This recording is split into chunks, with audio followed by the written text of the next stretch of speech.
Hello YouTube family, नमस्ते, प्रणाम। मैं कामनी शुक्ला स्वागत करती हूँ आप सभी का अपने यूट्यूब चैनल पर।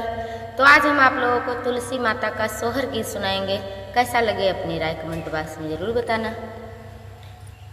अंगनिया माँ तुलसी गई बई तुलसी दियना बरबई तुलसी दियना बरबई हो रामा तेहि तरह रामा तेहि तरह यही है भगवान मंगनायक मंगबई मंगनायक मंगबई हो रामा तेहि तरह यही है भगवान मंगनायक मंगबई मंगनायक मंगबई हो सोनवा तो मंगबैया गिनिया से रुपया दा हिया से रुपया दा हिया से हो रामा धरिया तो मंगबैले मंगिया से पुतवा सूरजिया से पुतवा सूरजिया से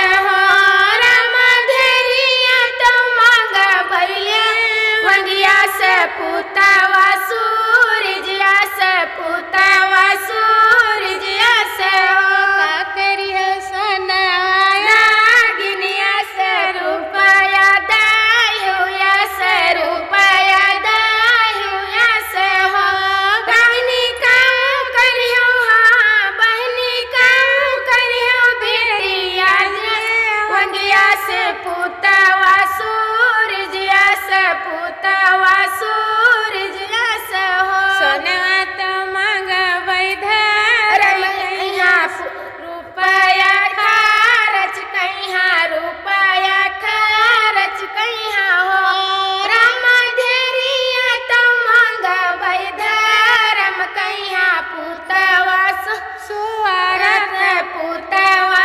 सुअरत हो रामा धरिया तो मंगबई धरम कहिया पुतवा सुअरत पुतवा सुअरत हो। कैसा लगा आप सभी को अपनी राय कमेंट बॉक्स में जरूर बताना। मिलते हैं अगले गाने के साथ, तब तक के लिए धन्यवाद। जय तुलसी मैया।